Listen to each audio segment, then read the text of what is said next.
اعوذ باللہ من الشیطان الرجیم بسم اللہ الرحمن الرحیم۔ جملہ فعلیہ کے کم از کم دو پارٹس، فعل اور فاعل۔ اب ہم ایک سٹیپ آگے چل رہے ہیں کہ جملہ فعلیہ میں بعض اوقات ہم فاعل کو ضمیر کی بجائے بائی ناؤن مینشن کریں گے، یعنی ظاہر کر دیں گے اس کو۔ تو میں اس جملے میں فاعل ہے اور میں ایک ضمیر ہے۔ تو بیٹھا تو تو فاعل ہے اور تو ضمیر ہے۔ ہم بیٹھے ہم فاعل ہے اور ہم ضمیر ہے۔ زید بیٹھا، اب جملے کا فاعل کون ہے؟ زید، لیکن زید ضمیر نہیں ہے، اسم ظاہر ہے۔ فاعل یا تو ضمیر کی صورت میں ہوگا یا پھر وہ ظاہر ہو جائے گا، یعنی ہم اسے بائی ناؤن مینشن کر دیں گے۔ ابراہیم بیٹھا، فاعل ظاہر ہو گیا۔ فاطمہ بیٹھی، فاعل ظاہر ہو گیا۔ میں بیٹھا، یہ ہوتا ہے جی جلسہ۔ تو میں بنانے کے لیے کیا کرنا ہے؟ آخری حرف کو ساکن کر کے تا پیش تو لگا دینی ہے، تو یہ بن گیا جی جلستو، میں بیٹھا۔ لیکن جب آپ کا فاعل ظاہر ہو جائے گا، اس فعل کی گردان میں سے صرف صیغہ نمبر 1 اور صیغہ نمبر 4 استعمال کر سکتے ہیں، اس کے علاوہ اور کوئی جملہ یا صیغہ استعمال نہیں کر سکتے۔ جیسے زید بیٹھا، اب آپ نے کیا کرنا ہے؟ اب آپ پوری گردان استعمال نہیں کر سکتے، صرف گردان کے صیغہ نمبر 1 کو یا صیغہ نمبر 4 کو استعمال کر سکیں گے۔ ایک کون سا والا ہے؟ جلسہ، اور 4 کون سے؟ جلست۔ اسی سے آپ کو اندازہ ہو گیا کہ ایک آپ استعمال کریں گے جب آپ کا فاعل مذکر ہوگا، اور 4 آپ استعمال کریں گے جب آپ کا فاعل مؤنث ہوگا۔ تو اب میں یہ جملہ بنانا چاہتا ہوں جی زید بیٹھا، ایک کریں گے 4 کریں گے؟ ایک، کیوں؟ زید مذکر ہے۔ تو جملہ آپ کا تیار ہو گیا جی جلسہ زیدن، زید بیٹھا۔ فاعل کون ہے؟ ظاہر ہے، تو پہلا اور چوتھا استعمال ہوگا۔ کون سا کروں گا؟ چوتھا، کیوں؟ مؤنث ہے، ایک منصرف ہے ایک غیر منصرف ہے، دونوں رفع میں ہے۔ دخل معلم، ایک استاد داخل ہوا۔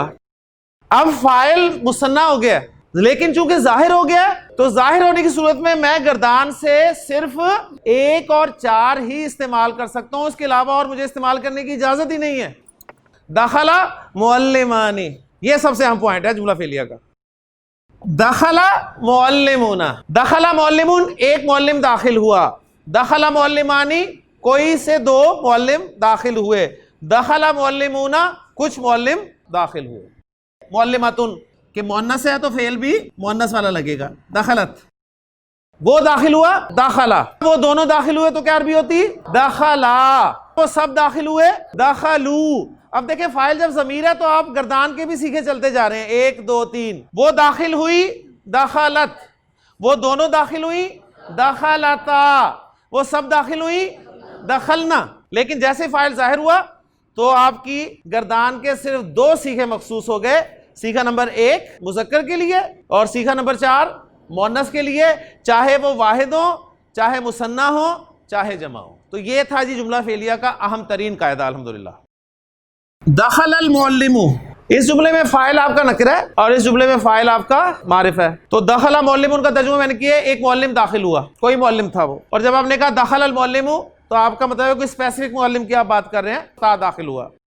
یہاں پر ہمارا فاعل نکرہ تھا، یہاں پر ہمارا فاعل معرفہ آ گیا۔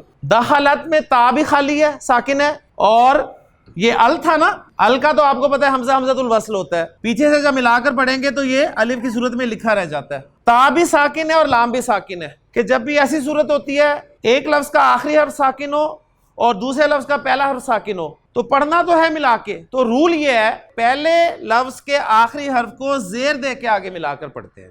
دخلت المعلمۃ، دخل المعلم، دخل المعلمانی، دخل المعلمون، دخلت المعلمۃ، دخلت المعلمتانی، دخلت المعلمات۔ سبحانک اللہم و بحمدک، اشہد ان لا الہ الا انت، استغفرک و اتوب الیک۔